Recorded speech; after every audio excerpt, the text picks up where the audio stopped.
Assalamualaikum warahmatullahi wabarakatuh.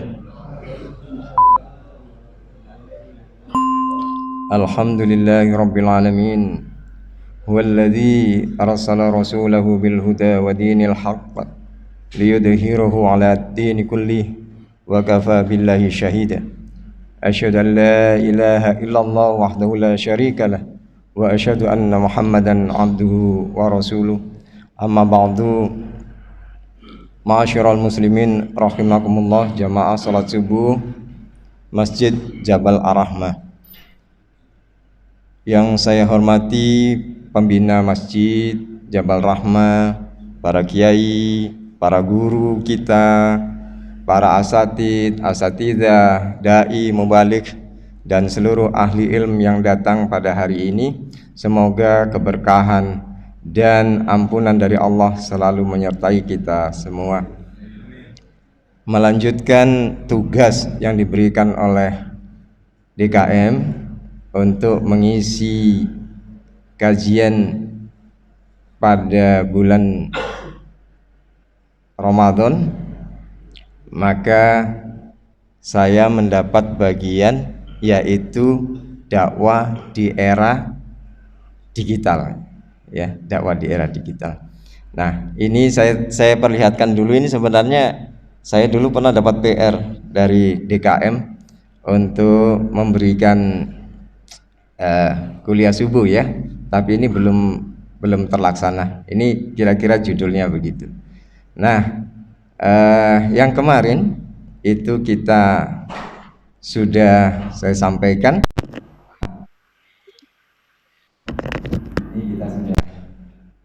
Bahas, maka kita akan sampai pada yang sekarang. Nah, ini judulnya keren, ini judulnya dari DKM ini, ya. Judulnya adalah dakwah di era digital. Nah, note-nya adalah menyebarkan pesan agama dengan teknologi untuk izzatul Islam. Nah, Bapak Ibu sekalian, saya berbangga bahwa DKM berhasil mengundang para mubaligh ya, kiai, ustadz yang bukan main kualitasnya, sehingga kita mendapatkan banyak sekali ilmu ya. Saya merasakan banyak sekali ilmu yang diberikan oleh para ustadz dan kiai yang diundang oleh DKM. Saya kira mungkin bisa ditingkatkan ya, walaupun ada juga yang diundang masih menggunakan diksi lama, yaitu bahwa di 10 hari terakhir itu adalah itqu minan nar, padahal itu hadisnya sudah dieliminir itu ya, tapi itu masih ada kita dengar tuh ya. Itu mudah-mudahan nanti dikoreksi oleh DKM. Ya, kemudian karena judul-judul yang diberikan oleh DKM itu biasanya di bulan suci Ramadan itu dari awal itu biasanya yang kita dengar itu 2 buah hadis yang diriwayatkan oleh Bukhari. Biasanya itu. Yang pertama, man shoma ramadhana imanan wahtisaban. Itu saya mendengarkan itu baru cuman muncul sekali. Nah, kemudian yang man qoma ramadhana malah nggak muncul itu ya. Padahal itu dua-duanya biasanya adalah di awal-awal dari Ramadan. Tapi itulah ya. Kemudian jadi saking asiknya memang kita menikmati ini padat sekali. Jadi kita padat dengan pemberian tausiah oleh para pakar yang diundang. Yang terakhir itu adalah Ustadz Andian, perlindungan dengan terapi syukur. Sayang sekali itu yang nggak ikut itu. Karena kalau Ustadz Andian Parindungan itu dia ngadain di hotel, paling enggak Bapak ngeluarin uang 2-3 juta loh untuk ikut. Kalau di sini kan gratis.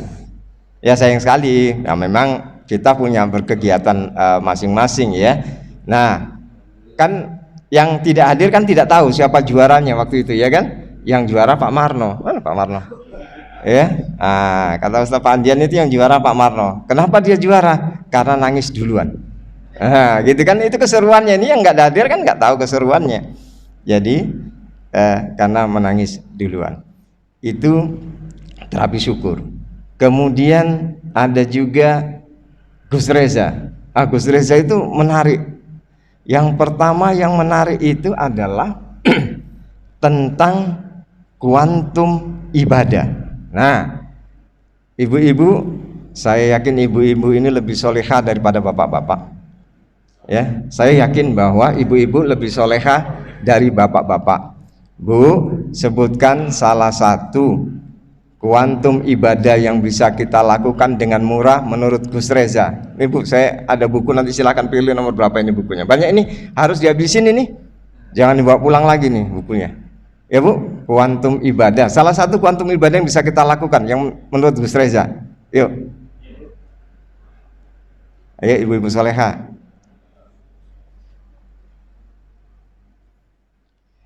Jadi kuantum ibadah itu menurut Gus Reza adalah, ya, dengan batasan umur kita harus melakukan ibadah yang ganjarannya berlipat-lipat, ya, karena umurnya sama. Ada ibu? Ayo. Oke. Jadi menurut Gus Reza, bahwa karena umur kita itu pendek, maka kita harus memilih prioritas ibadah-ibadah yang ganjarannya itu berlipat, sehingga dengan usia kita yang pendek kita mengalahkan mereka-mereka dengan usia yang sama yang mengerjakan amalan-amalan yang ganjarannya tidak berlipat-lipat. Saya kira begitu ya. Oke, saya mulai aja. Ini adalah judulnya. Bapak Ibu sekalian yang dimuliakan Allah, pertama sebelum saya melanjutkan, ini saya gaya-gayaan saja, ya, karena biasanya ada ustadz, ada kiai yang memberikan ijazah gitu ya. Hari ini saya juga memberikan ijazah nih, gitu ya, gaya saya itu. Saya berikan ijazah untuk bapak dan ibu semua. Ini berdasarkan Quran surat Ibrahim 35. Nah, selama saya di sini mudah-mudahan ini belum pernah diijazahkan nih, ya. Nah, ini adalah doa yang layak untuk kita panjatkan untuk melindungi anak cucu kita agar tidak murtad, agar tidak menjadi penyembah berhala. Karena berhala di zaman modern ini banyak dan ada juga berhala modern yang muncul. Kalau berhala zaman Nabi itu ketahuan patungnya, ya, Lata, Uzza, Manna, Salwa, itu udah ketahuan. Tapi berhala di zaman yang sekarang, itu ya. Maka ini doanya. Ini juga saya dapatkan, bukan ngarang ya. Ini saya dapatkan. Maka doanya adalah Rabbij'al hadzal balada aminan waj'alni wa baniya an na'budal asnam. Jadi doanya, ya Tuhanku, jadikanlah negeri ini, kalau Nabi Ibrahim berkata dengan Mekah, maka yang kita niatkan negeri kita adalah negeri Indonesia, negeri yang aman, dan jauhkanlah aku beserta anak cucuku daripada menyembah berhala. Insya Allah, kata Ustadz yang memberikan juga kepada saya, ini kan saya turunkan saja, maka insya Allah anak cucu kita akan dapat dihindarkan sebagai penyembah berhala. Amin ya rabbal alamin. Baiklah, kita lanjutkan, Bapak Ibu. Jadi kita lanjutkan, sebenarnya tentang dakwah itu masih terkait dengan jabaran dari tadabbur kita di surat Al-Asr. Jadi kita di surat Al-Asr sudah menjabarkan ada iman, ada amal soleh, ada berwasiat dalam kebenaran, dan berwasiat dalam takwa, ya, takwa dan kebenaran. Kemudian kita sudah mentadaburi bahwa keutamaan waktu asar diantaranya adalah yang diyakini oleh para fuqaha, ada sholat yang disebut dengan sholat asar, yang apabila kita meninggalkannya maka akan hapus amalan kita pada hari itu. Nah, kemudian faedah yang kedua itu tentu saja adalah, yang pertama adalah manajemen waktu, dan yang kedua adalah dakwah. Dakwahnya apa? Yaitu watawasau bil haq watawasau bis sabr, ya. Oke, kita lihat sekarang bahwa kita percepat saja. Satu, kalau waktu itu ya pasti ya nggak bisa diulang, waktu nggak bisa ditimbun. Nah itu waktu. Kasyaif, ini waktu ibarat pedang. Kalau tidak kita gunakan maka kita akan tertebas olehnya. Kemudian pasti waktu adalah peluang yang harus kita manfaatkan, karena waktu kita itu pastinya tidak lama ya. Nah, Allah itu juga bersumpah dengan waktu, termasuk yang dibaca oleh imam kita tadi Ustadz Abdul Halim, membaca wal fajr ya, demi waktu subuh. Jadi Allah itu berfirman dengan banyak waktu ya. 1, 2 yang saya tuliskan ada 5. Jadi begitu pentingnya waktu itu. Oke, kita lanjutkan. Ini peringatan Rasulullah tentang waktu. 1, bahwa 2 nikmat yang banyak manusia tertipu itu adalah nikmat sehat dan waktu luang. Nah, kalau waktu luang kita itu biasanya ya kita gunakan untuk nongkrong, kita gunakan untuk nonton, ya kita gunakan untuk yang seperti itu, yang tidak bermanfaat untuk kita untuk masa yang akan datang, ya kira-kira seperti itu. Kemudian peringatan Rasulullah tentang waktu yang kedua, yaitu 5 perkara sebelum datangnya perkara, ya 5 perkara sebelum 5 perkara. Muda sebelum tua, sehat sebelum sakit, kaya sebelum miskin, waktu luang sebelum sibuk, dan yang terakhir ya hidup sebelum mati. Ada juga di hadis lain cuma 4, ya ini kita tampilkan yang 5. Oke, nah ini yang hadis yang berkali-kali muncul di Ramadan tahun ini di Masjid Jabal Ar-Rahmah, bahwa usia umatku kata Rasulullah adalah antara 60 dan 70 tahun. Termasuk kemarin yang terakhir waktu terapi syukur, Ustaz Andian juga menyebut ini. Nah, 2 orang jamaah ahli ilmu kita yang ditanya, 1 Pak Yahya, usianya berapa Pak Yahya? Kok masih segar? Ya, yang kedua, oh Pak Edi nggak ada. Yang ditanya adalah Pak Edi, gitu ya. Nah, oke, jadi itu sekilas. Sekarang kita sampai pada dakwah di era digital. 1, ini kita tampilkan data-datanya. Nah, ini datanya bahwa penduduk Indonesia sampai Januari 2023 jumlahnya adalah 276,4 juta. Dan yang tinggal di perkotaan sejumlah 58%. Bayangin, kotanya sedikit, kecil, tapi yang tinggal di perkotaan 58,2%. Ya, ini datanya. Nah, yang mengejutkan adalah bahwa dari jumlah 276,4 juta itu HP atau kartu yang aktif itu jumlahnya 353,8 juta. Artinya 128% lebih banyak daripada jumlah penduduk. Nah, ini kan kalau kita lebih detailkan lagi, itu kan ada anak-anak, ya, ada yang belum cukup umur, berarti ya ini, ya, adanya kita heran juga. Jadi ini 1 orang ada yang pegang mungkin 5 HP gitu ya, semuanya nyala gitu ya dengan kartu.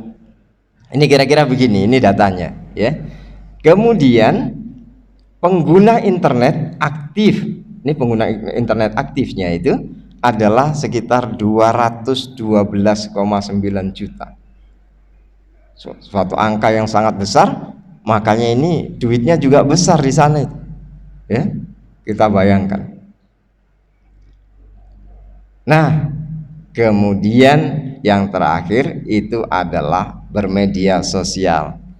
Jadi penduduk Indonesia yang rajin medsosan itu ya, jumlahnya adalah tercatat 167 juta untuk semua platform medsos, mau Facebook, mau Instagram, mau Twitter, apalagi itu ya, WA, apalagi itu, WA-nya lebih banyak itu, ya. Ini jumlahnya. Oke ya, ini data yang paling baru yang saya tampilkan. Oke. Nah, ini tantangannya. Jadi, maaf, ini peluangnya. Jadi hampir semua orang saat ini memiliki media sosial. Ya, Facebook, Twitter, ada LinkedIn, ada YouTube, ya, ada Line. Mungkin ada yang ya saya nggak punya, mungkin bapak-bapak punya gitu ya. Nah, ini peluang untuk era digital. Jadi medsos itu element vital ya, bagian tak terpisahkan.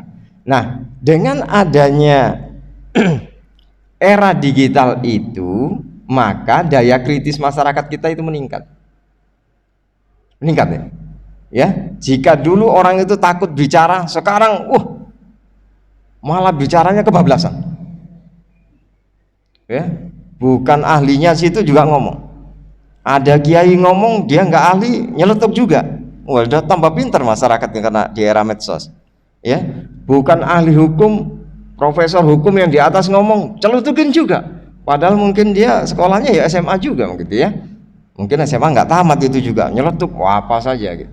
Seolah-olah semakin ahli. Ini jika dulu orang takut bicara, kini berlomba-lomba untuk kritis. Ya memang ada yang kritis. Ya, yang terakhir yang viral itu adalah TikToker dari Lampung. Ya, dipermasalahkan karena itu ya. Nah, ini begitu. Tetapi ada untungnya juga. Jadi ada untungnya juga. Jadi masyarakat itu juga sekarang terlibat. Ya, nah seperti TikToker itu disebutkan ya, ada sampah menggunung di mana, ada jalan rusak, lebih cepat itu ditangani kalau pemerintahnya tidak bebal, ya itu cepat ditangani. Nah kalau kita laporin seperti itu terus dipermasalahkan, dihukum ITE dan sebagainya ya sama saja itu ya. Nah oke, tetapi memang ada peran-peran yang baik, tapi ada juga yang skeptis ya. Nah skeptisnya itu yang bagian bawah ini ya.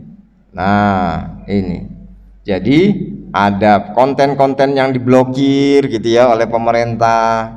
Terus kemudian pemerintah memata-matai surveillance terhadap warganya itu ya.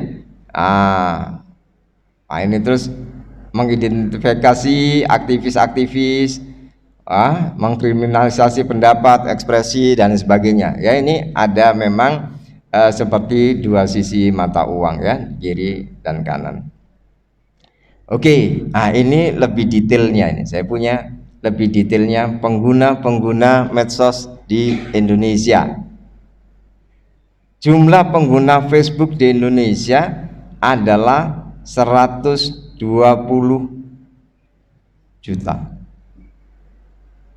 Angka yang sangat besar. Nah, 120 juta itu kita tidak tahulah caranya ya, tapi ini adalah data yang diperoleh.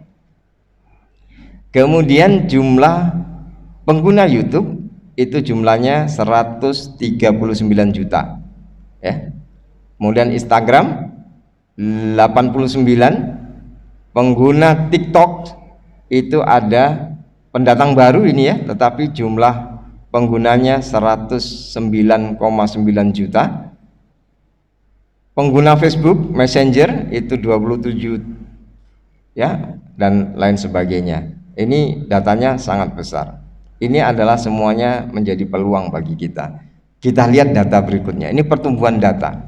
Kalau saya punya pertumbuhan data, ketika internet itu mulai sangat ramai ya, maka dalam waktu kurun 2 tahun pertumbuhan data yang ada di cloud ini ya, yang ada di awang-awang itu kan, datanya itu di awang-awang itu 90% dalam waktu 2 tahun. Kemudian sejak 2015, sekitar 2013 sampai 2015 sampai 2020, maka pertumbuhan data itu bisa jadi data kita, datanya siapa saja yang tersebar di internet ya, termasuk data-data bapak-bapak yang suka selfie ya. Saya sampaikan bahwa data-data bapak yang suka selfie di medsos, walaupun bapak sudah hapus, itu nggak hilang, masih ada dia di sana dan masih bisa kita temukan Makanya ketika kita menulis, jari-jari kita itu menulis, kemudian masuk ke dalam medsos, wah kemudian kita hapus, kita tarik, masih ada yang bisa dapat. Ya, wah itu sudah dicabut, oh masih kelihatan. Ya, makanya yang flexing itu sebenarnya data-datanya sudah dihapus, tetapi masih ada yang bisa dapat karena dia tidak terhapus sama sekali, masih ada di sananya. Nah, itu bahayanya era-era yang seperti ini.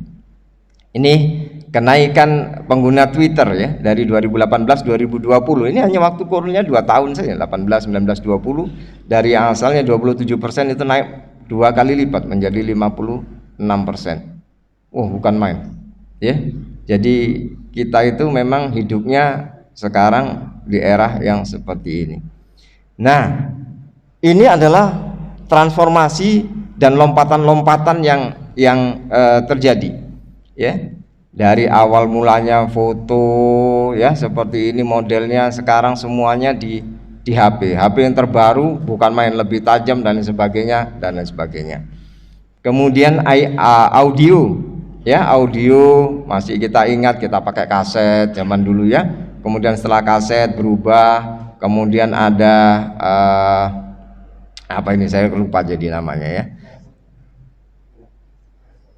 Ada Walkman dulu ya, kita bawa dan sebagainya. Terus apa ini iPhone ya, apa namanya ya, iPod ya, iPod gitu ya. Nah sampai kemudian sekarang sudah era internet, Spotify ya. Kemudian ada kajian. Nah ini kebetulan saya dapat gambarnya ini, orang liberal masuk sini ya, biarinlah ya. Nah kemudian media massa juga begitu. Awalnya media massa cetak ya, kemudian terakhir seperti ini, dan yang terakhir korbannya adalah Republika pamit mundur, sudah tidak ada cetaknya lagi, tinggal digitalnya. Jadi begitu, jadi orang sudah malas sekarang membaca aslinya. Nih, kalau dulu produksi film video sangat mahal ya, dia harus di lapangan, kalau membakar dia bakar seperti itu ya.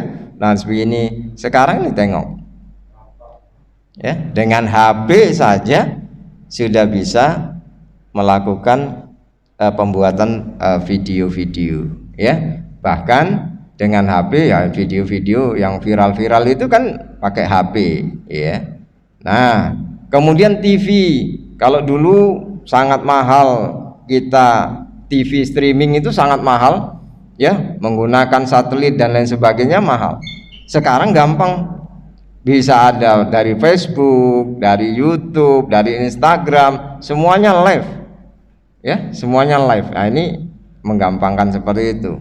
Mungkin next gitu nanti ketika Ustadz Halim ceramah itu juga bisa live ya, live, sehingga yang ada di rumah-rumah bisa juga nonton live-nya pakai apa ya, bisa Instagram, bisa Facebook.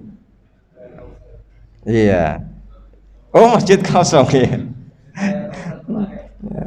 Ya, jadi saya itu pernah ikut Masjid Al-Muhajirin, tempatnya Ustadz Azmi Ismail. Kebetulan Ustadz Azmi ngasih ada link YouTube-nya. Saya ikutin. Begitu saya ikutin pakai Zoom, yang lain mana? Saya sendirian di Zoom. Nggak ada orang. Ya, mungkin lebih banyak yang hadir dibandingkan yang online. Ya alhamdulillah. Ya. Nah, yang ini yang penting. Jadi ngajinya generasi milenial itu sekarang lebih banyak lewat media sosial. Tapi bahayanya itu karena ngajinya tanpa guru. Wah itu bahaya, ngaji tanpa guru itu. Oke, kita bisa dapatkan, tetapi milenial itu tidak bisa tahu benar enggak, ya kan? Hadis-hadisnya marfu, maudhu, dhaif, mursal, kan nggak tahu dia. Pasti tetap harus didampingi oleh guru-guru. Ini bahayanya. Ya. Nah, ini sudah dikatakan seperti ini. Belajarnya lewat Mbah Google. Itu ya. Nah, sekarang ada teknologi yang baru, teknologi pakai chat GPT, pakai Bread, pakai OpenAI, pakai apalah platform-platformnya itu, ya. Nah, kalau ChatGPT itu kita tanya, itu bukan seperti Google. Nah, ini saya nggak bisa saya jalankan ininya ya. Saya ingin contohkan sebenarnya itu bagaimana ChatGPT itu menjawab pertanyaan kita. Ini belum terhubung dengan internet soalnya, saya nggak bawa. Jadi kalau Google kita ketikkan kata kunci itu keluar, kita kan mesti nyari satu-satu. Kalau ChatGPT kita masukkan, itu dia jawab di situ. Misalnya kita masukkan kata kuantum, kita ketikkan saja kuantum, dia jawab. Kuantum adalah istilah yang muncul dari bidang fisika yang menjelaskan tentang macam-macam gitu. Keluar tuh. Itu pakai ChatGPT. Kita tanya apa lagi dengan ChatGPT, dia akan jawab. Kita tanya misalnya bid'ah itu apa? Oh, dia jawab panjang. Bid'ah adalah, tetapi tanpa dia sertai dengan referensi pastinya. Ya, nanti referensinya kita cari lagi. Tapi itu suatu lompatan yang luar biasa. Kalau dulu kita tanya Mbah Google, bid'ah itu apa? Nanti dia munculkan banyak. Kita klik dulu satu-satu, kita klik gitu ya. Baru kita dapat. Kalau ini enggak ChatGPT itu. Kita ketik aja kata kuncinya, keluar dia jawab dia. Kadang-kadang jawabannya pendek, kadang-kadang jawabannya sangat panjang.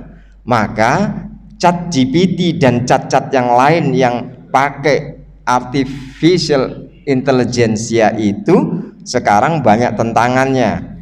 Salah satu yang menentang itu di Italia. Di Italia itu sudah di banned dia, sudah nggak boleh, karena yaitu yang disampaikan oleh salah satu penceramah di sini. Sekarang ujiannya menjadi lisan lagi. Oh, kalau ujiannya nggak lisan, dia pakai ChatGPT dijawab semua, Pak. Saya sudah coba, saya minta dibikinkan program komputer, Pak, dengan ChatGPT, dibikinin saya. Yang biasa mengerjakan program-program perhitungan pakai Excel, kita minta, Pak, itu ada kata-kata kuncinya dan ada triknya. Kemudian kita dikasih, Pak, tinggal kita masukkan ke Excel, selesai pekerjaan kita, Pak, pakai ChatGPT.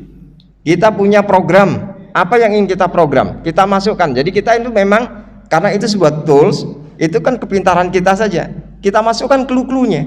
Setelah itu dia bikinkan, Pak, programnya. Ketika program itu kita jalankan, selesai, Pak, program pekerjaan kita. Itu ChatGPT yang mendorong nanti kita menjadi malas mikir. Ya, ini pengalaman saya di kantor. Teman saya akan membuat interface. Ini peralatan elektroniknya, ini komputernya. Semalaman dia nggak bisa. Semalaman nggak bisa. Kemudian saya adakan pertemuan. Pak Bagus, ini nggak bisa, bisa tolong? Bisa apa? Tak tolong. Saya keluarin, Pak, ChatGPT saya ketikkan, Pak, apa yang Anda mau yang nggak bisa. Jadi interface itu adalah ini peralatan elektroniknya, ini PC-nya. Jadi ini harus ada komunikasi sehingga tampil hasilnya. Oke. Nah, teman saya belum tahu itu ChatGPT karena itu masih baru-barunya. Saya sudah belajar. Saya ketikkan, Pak, kata kuncinya apa? Interface yang digunakan IC-nya nomor berapa gitu. Saya ketikkan. Selesai keluar, Pak. Terima kasihnya berkali-kali, Pak.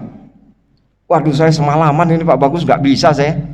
Ini kok diketik aja udah selesai. Ya coba dulu, dicoba. Terima kasih berkali-kali, Pak. Jadi itu keunggulan ChatGPT. Nah, nanti bisa dicoba lah ChatGPT itu ya. Tapi jangan tanya ChatGPT disuruh nyari misalnya adalah referensi, ngawur, Pak. Saya sudah coba itu. Saya sudah coba, kita minta referensinya misalnya tentang A. Ya, tentang A. Oh, kita cek, telusuri ulang, nggak ada. Kadang-kadang isinya bukan itu, referensi itu. Nah, tetapi dia pintar juga. Jadi kalau misalnya kita punya, jadi mahasiswa itu akan semakin males. Misalnya kita punya makalah, kalau mahasiswa itu biasanya ada makalah disuruh dosennya untuk membuat ringkasan gitu ya. Asalkan dia tahu di mana dosennya mengambil makalah itu, tahu alamatnya, tulis saja LRTD, masukkan alamat emailnya itu ke ChatGPT. ChatGPT akan membuatkan isinya Pak tentang makalah itu. Ringkasannya muncul Pak, pakai ChatGPT. Mahasiswanya itu tinggal sambil dengerin musik mungkin. Dan itu dilakukan nggak cukup 15 menit selesai. Asal alamatnya makalahnya tahu. Oke, jadi itu kemajuan teknologi. Nah, ini lompatan yang paling sangat ini adalah TikTok. TikTok itu bukan main, semuanya disalib, ya. Jadi ini TikTok Indonesia ini sudah ditonton sampai 1,3 miliar view TikTok. Nah, ini nggak kita jabarkan lebih jauh Pak, video-video yang jenis apa yang di TikTok yang lebih banyak ditonton. Pasti video-video yang banyak goyangannya. Contohnya kalau kita naik mobil terus kita lihat TikTok pasti goyang tuh Pak, iya kan. Nah, kira-kira seperti itu. Ini bukan main Pak TikTok, ya. Kalau di YouTube Anda bisa lihat itu bagaimana TikTok itu dicurigai oleh Kongres AS, ya. Seperti yang disampaikan oleh Dr. Mardhani waktu kemarin tuh, ya. Kalau kita lihat benar itu. Kira-kira seperti itu, ya. Itu TikTok bagaimana dia bisa seperti itu. Oke Pak, jadi kita lanjut. Ini nanti buku saya enggak jadi ini pertanyaannya enggak terjawab. Oke, ya. Nah, ini pertanyaan yang gampang disampaikan oleh salah satu ustadz, saya lupa ustadznya ini, memang beginilah, bahwa bukan hanya Isa yang dengan izin Allah bisa menghidupkan yang mati. Ada 2 nabi yang juga diberi mukjizat bisa menghidupkan yang mati. Silahkan. 2 nabi lain selain Isa yang dengan izin Allah bisa menghidupkan yang mati. Silahkan Pak, jawab Pak. Nanti silahkan pilih Pak bukunya Pak. Ini jangan dibawa pulang Pak bukunya. Ayo Pak, 2 lagi nabi yang mempunyai mukjizat bisa juga menghidupkan yang mati. Bukan jadi jadi bukan cuma Nabi Isa. Jadi kalau orang-orang bilang Nabi Isa sakti gitu, enggak, 2 nabi yang lain. Malah ada 1 nabi yang lebih sakti sebenarnya. Nah, ini sudah dibocorkan satu lagi. Ayo, 1 lagi. Ya. Boleh ini dipilih nanti bukunya. Kan.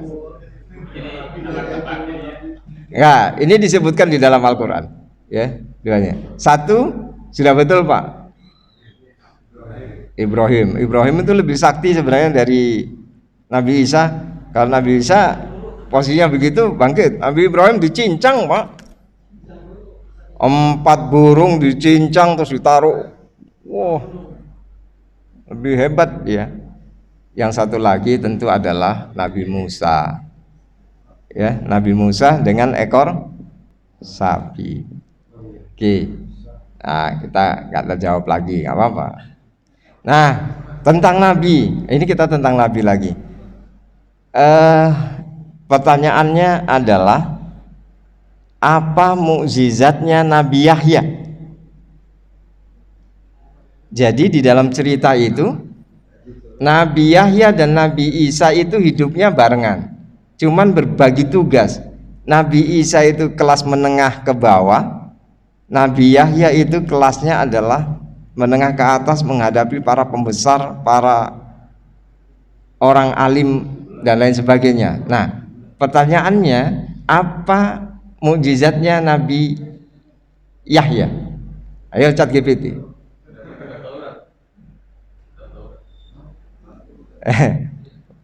Ya, ada di surat Maryam. Apa mukjizatnya Nabi Yahya?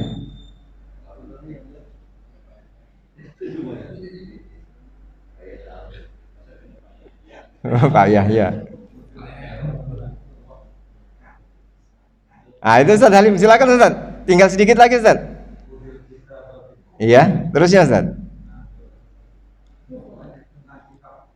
Nanti dapatnya separuh Ustaz.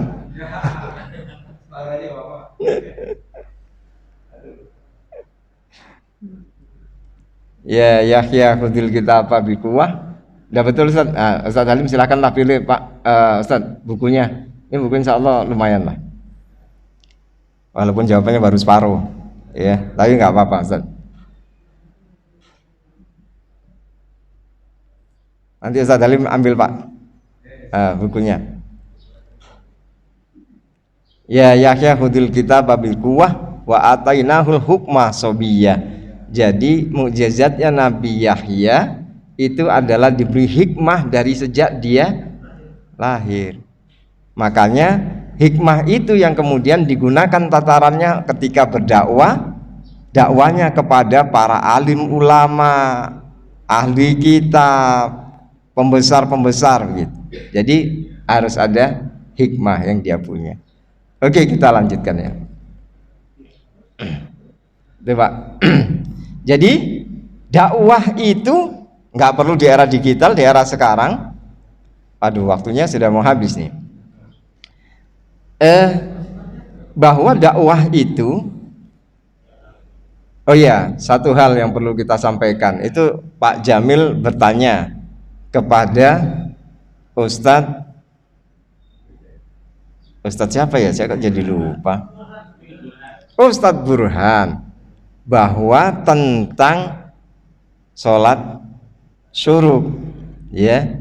Jadi sholat syuruk yang baik itu tidak di tepat waktu syuruknya. Kalau di tepat waktu syuruknya seolah-olah kita menyembah yang terbit itu, maka biasanya dilonggarkan waktunya 10-15 menit sesudahnya. Jadi kalau sekarang syuruknya jam 6 itu masih bisa 6.10, 6.15. Jadi tenang saja.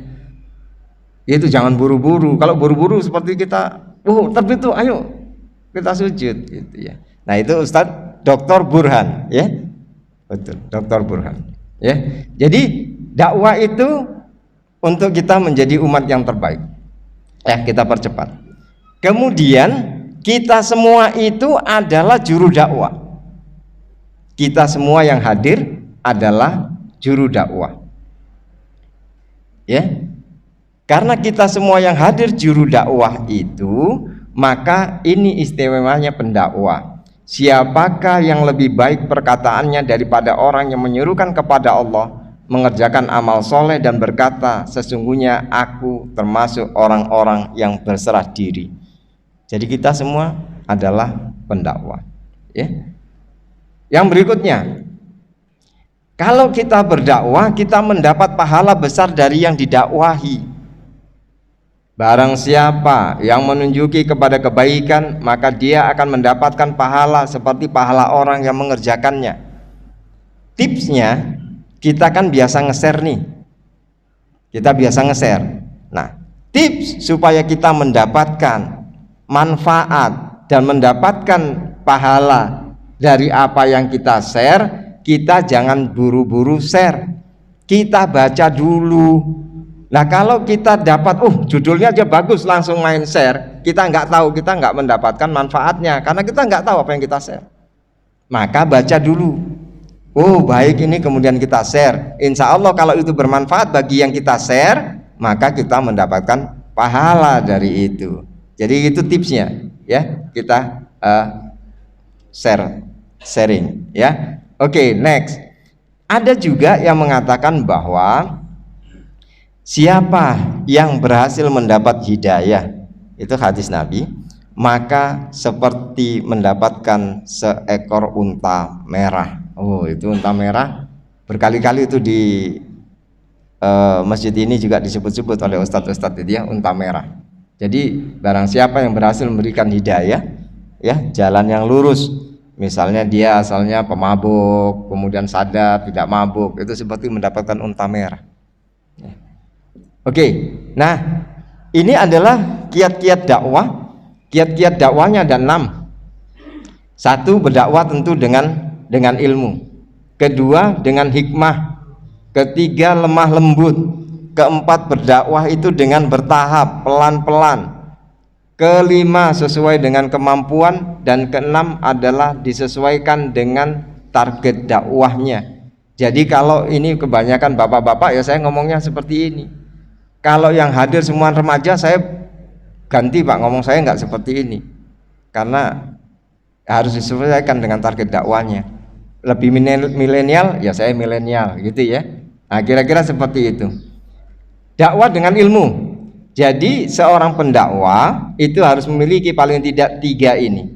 Yang satu al-ilmu, yang satu arif, dan yang ketiga as-sabar. Jadi ilmu, kemudian harus lemah lembut, dan kemudian sabar. Nah, ini semuanya ada dalam diri Rasulullah. Bagaimana lemah lembutnya Rasulullah, bagaimana sabarnya Rasulullah, ya, dan lain sebagainya. Oke, kemudian dakwah dengan hikmah. Ini surat An-Nahl, ya. Ud'u ila sabili rabbika bil hikmah wal mau'izatil hasanah. Bahkan kalau kita berdebat pun wajadilhum billati hiya ahsan.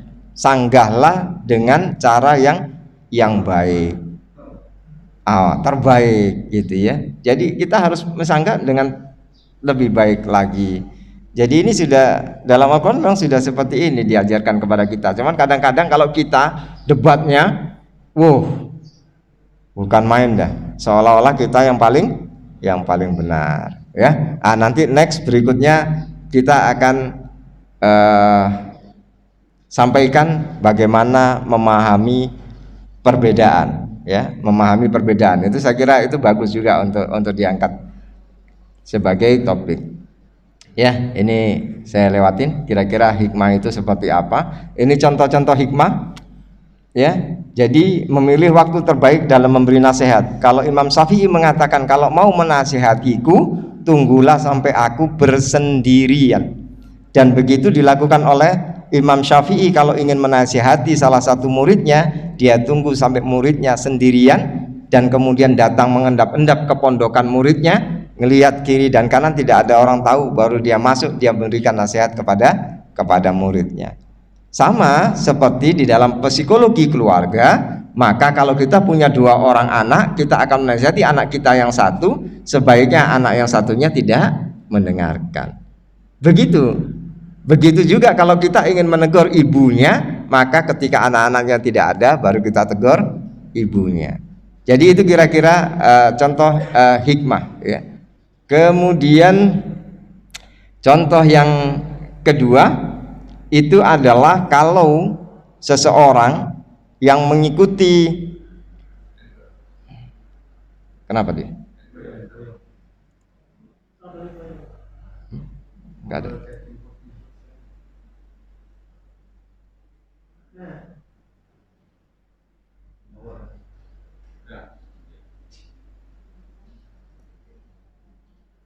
Ada gangguan teknis ya? Nggak keluar. Ambil.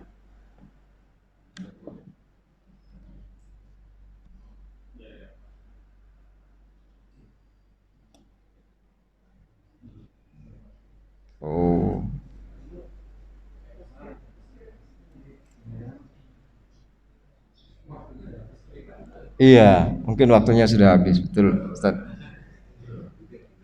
Kita lanjutkan sedikit lagi, Ustaz. Udah ya? Oke. Kemudian contoh yang kedua, kalau mengikuti mazhab yang sebelah itu ya, biasanya membaca Al-Fatihah tanpa basmalah, maka menjadi hikmah kalau mengimami di tempat yang banyak pengikut Imam Syafi'i dengan basmalah, dia menjadi berhikmah kalau ketika dia memimpin sholatnya dia pakai bismillah. Jadi ini hikmah, ya.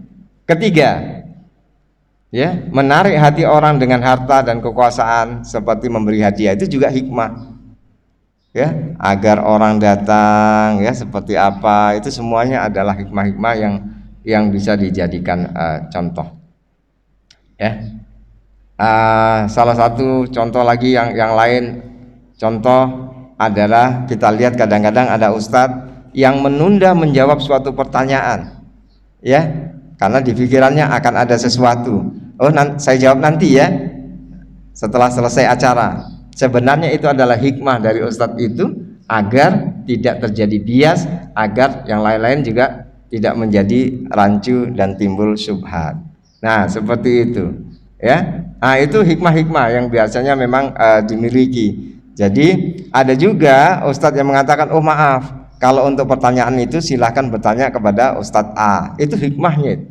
Tapi ada juga ustadz yang palu gada, itu ditanya apa saja semua dijawab. Nah, gitu ya. Nah, itu ya mudah-mudahan ilmunya memang seperti itu. Kemudian ketika berdakwah tidak tergesa-gesa, berusaha lemah lembut. Kemudian secara bertahap tadi sudah ya, berdakwah sesuai kemampuan, berbicara sesuai bahasa target dakwah. Kemudian ada 14 kiat berdakwah di masyarakat. Saya kira ini kalau saya teruskan banyak juga ini ya. Mengiringi akidah yang benar dengan akhlak mulia ya. Ya, ini innama bu'istu liutammima makarimal akhlak.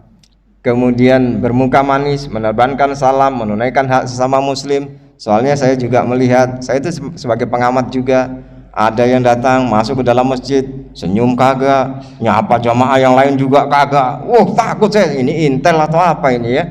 Begitu, benar itu ada. Dan saya kira jamaah yang lain juga melihat juga gitu, datang pergi gitu udah ya. Saya kira itu harusnya seperti ini ya, bermuka manis, menebar salam gitu ya. Oke, kita lanjut saja ya.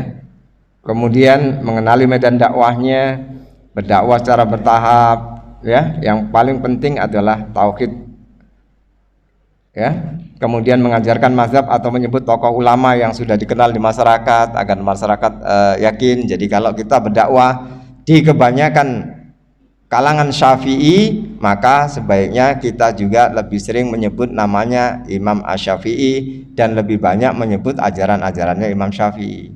Walaupun kita bukan pengikutnya mazhabnya Imam Syafi'i. Jadi dakwah itu begitu. Ya. Oke, kita lanjutkan, berdakwah dengan lemah lembut ya. Kemudian menarik simpati orang yang ditokohkan di masyarakat. Jadi kita sebut. Jadi kalau menyebut-nyebut nama orang, nama tokoh masyarakat di dalam pertemuan, di dalam pengajian, itu maksudnya seperti itu. Supaya kemudian beliaunya itu sangat support dengan kegiatan-kegiatan yang kita lakukan. Jangan lupa disebut. Wah, ini Pak Lurah dari tadi disebut terus ya begitu. Pak Camat disebut terus, memang begitu. Jadi itu fungsi ya dari pendidikan dakwah. Oke, memperhatikan pendidikan pada anak-anak dan remaja tanpa mengesampingkan pendidikan pada orang yang sudah sepuh. Kemudian menerapkan skala prioritas dalam mengingkari kemungkaran, membantah pemahaman sesat dengan hikmah, tadi sudah kita bahas ya. Kemudian mengikuti kebiasaan masyarakat selama hal itu masih diperbolehkan guna menghindari gejolak. Jadi itu dakwah. Jadi jangan kadang-kadang kita datang, kita malah menampilkan sesuatu yang berbeda dengan adat istiadat di situ gitu ya. Nah, itu juga yang tidak tepat, malah menimbulkan kontradiksi. Kemudian dakwah dengan sabar tadi sudah kita bahas ya. Dakwah yang penting itu yang paling terakhir adalah sebelum kita berdakwah tentu kita belajar adab, kemudian belajar ilmu sebelum kita beramal. Maka adabnya itu yang perlu kita pelajari, bahwa ketika kita berdakwah di era digital, media sosial itu eksistensi kita semakin luas, semakin dikenal orang. Kayaknya kita akan pamer unjuk kebolehan ya, sehingga yang penting kita tanamkan dalam diri ketika kita dakwah di era digital, kan siapa saja bisa terbuka ini. Nah, makanya insya Allah nanti saya sudah berbicara dengan Pak Diki, Pak Irfan, Pak Irman. Nanti kita kemas ini, kan kita sudah punya banyak konten, kita kemas. Kemudian mungkin kita sudah punya Instagramnya, kita mungkin sudah punya Facebook Jar. Itu bagaimana kita bisa mengisinya itu supaya Jar ini bisa mendapatkan manfaat ketika kita berdakwah di era digital itu ya. Kalau nggak ada Instagramnya, kita bikin Instagram Jar, Twitter Jar. Nah, nanti kita tag semua yang punya link medsosnya, sehingga dakwah jar ini juga lebih dikenal luas. Apalagi kemarin kita sudah berhasil mendatangkan penceramah-penceramah yang baik, ya, luar biasa. Oke, dan yang terakhir adalah berdakwah dengan istiqomah. Bagaimana kita bisa istiqomah dalam menegakkan agama ini, sehingga fungsi dari tadi yang di awal kita sebutkan adalah agar Islam itu tetap izzah. Saya kira demikian yang bisa saya sampaikan. Kurang lebihnya mohon maaf.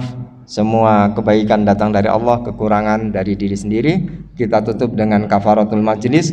Subhanakallahumma wa bihamdik, asyhadu an la ilaha illa anta, astaghfiruka wa atubu ilaik. Assalamualaikum warahmatullahi wabarakatuh.